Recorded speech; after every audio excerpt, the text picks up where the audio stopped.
What a Terrible World, What a Beautiful World is the Decemberists' 7th studio album. My first exposure to their music was their epic concept album, The Hazards of Love, which I put on the same level as Pink Floyd's The Wall and Jethro Tull's Thick as a Brick. If you're a fan of epic concept albums from the classic rock era and have not heard The Hazards of Love, go and get it now. Now, let's move on to their latest album, What a Terrible World, What a Beautiful World. There is a moment on the opening track entitled The Singer Addresses the Audience, where at first listen, it almost sounded to me like the guitarist made a mistake. The lyric goes, we know, we belong to you. We know you build your life around us. Would we change? We had to change some. Right at that moment, the guitar's very comfortable and very confident rhythm strum changes just a bit, and just a little bit more quietly, as to be a bit disconcerting. At first listen, it almost felt like a mistake had been made. But of course, this is a studio album. There are no mistakes when you record a studio album because you can fix them. Unless, of course, you want to fake out the audience just a little bit. Of course, it turned out to be just a standard guitar progression turnaround. And once again, there are no mistakes in the studio.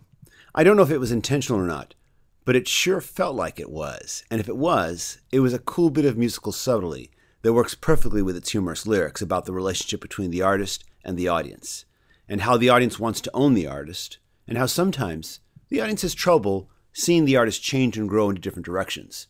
This is something that all music bands and solo artists go through, and is even something I have read that the Decemberists dealt with when they did release The Hazards of Love, the album that drew me into their music in the first place. Now, I have listened to some of their back catalog, and I have to admit I like the older stuff too, though. But getting back to the album opener, this track starts softly and then grows into an epic stadium ballad complete with audience sing-along and is, even at first listen, an album highlight. There are other highlights on this album as well. Philomena, a wonderfully witty song that recalls and is both a send-up of early 60s girl groups, is particularly fun. And then there is the track 12-17-12, written in the aftermath of the Sandy Hook tragedy. This track is also where the album gets its title from, and with its sparse guitar and harmonica opening, you would almost be fooled into thinking that you were listening to a 70s era Neil Young song. But even as its title states, even in the midst of tragedy, there is hope.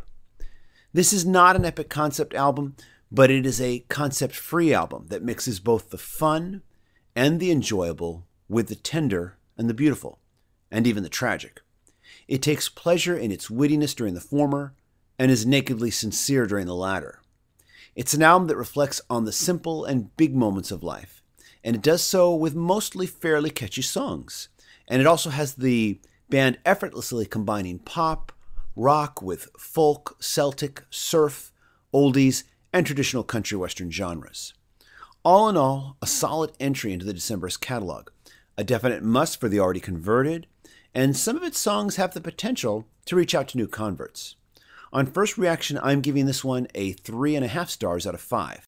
Please support everyone involved in the creation of this album by purchasing it or streaming it on legal outlets that compensate artists, rather than go to pirate or BitTorrent sites that profit with no compensation given to any of the music's creators. For music worth buying, this is TJR, and this is my first reaction review to What a Terrible World, What a Beautiful World by the Decemberists. Thanks for watching, and please subscribe.